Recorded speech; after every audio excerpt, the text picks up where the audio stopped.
네, 다음은 올릭스 질문 주셨고요. 올릭스에 대한 매수가 보도록 하겠습니다. 더블 투자님께서 47,000원에 10% 가지고 계시고 우상향에 대한 분위기를 보고 계시다라고 하셨습니다.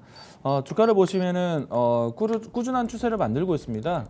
저점을 높이면서 고점도 높여가면서 추세를 우상향 쪽으로 만들고 있는 것 맞습니다. 그러면 이 우상향을 꾸준히 유지할 수 있는 모멘텀이 있는 종목인가? 저는 괜찮다고 봐요. 최근에 와서 코로나 치료제에 대한 후보 연구 중에서 이 mRNA에 대한 연구가 있습니다.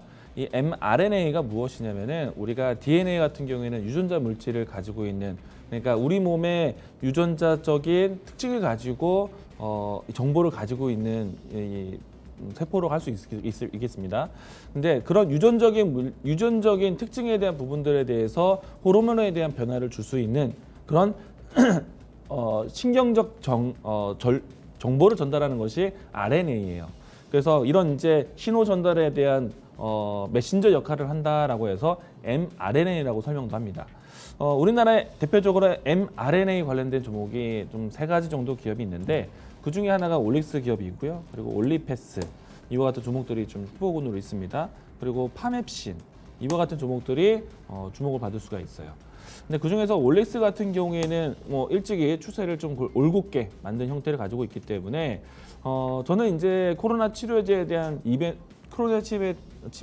코로나 치료제에 대한 모멘텀도 좀 가지고 있고 추가적으로 앞으로 이 mRNA에 대한 기술이 앞으로 항암제에 대한 기술력도 함께 병행을 하고 있어요. 그래서 mRNA 기술을 원천적으로 가지고 있는 이 회사 같은 경우에는 장기적인 모멘텀도 괜찮다라고 봐요.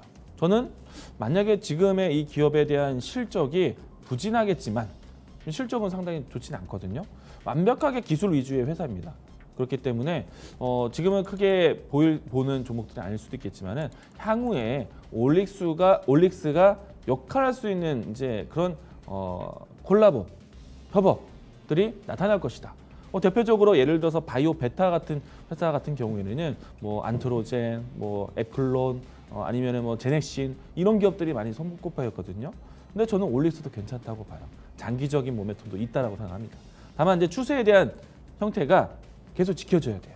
지금은 저점을 높이면서 단계적으로 올라오고 있는데 주가의 저점을 높이는 자리를 보게 되면은 항상 이 파란색 이동평균선을 따라가고 있습니다.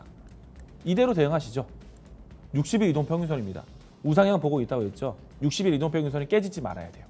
그래서 저는 이 추세는 그대로 끌고 가시고 60일선 이탈하기 전까지는 홀딩 의견이고요.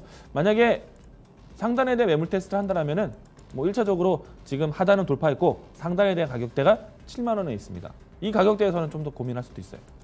다만 추세에 대한 부분을 끌고 간다. 61선. 61선에 대해서 키포인트 보고 대응하자. 들고 가셔도 괜찮다라고 이야기 드리겠습니다.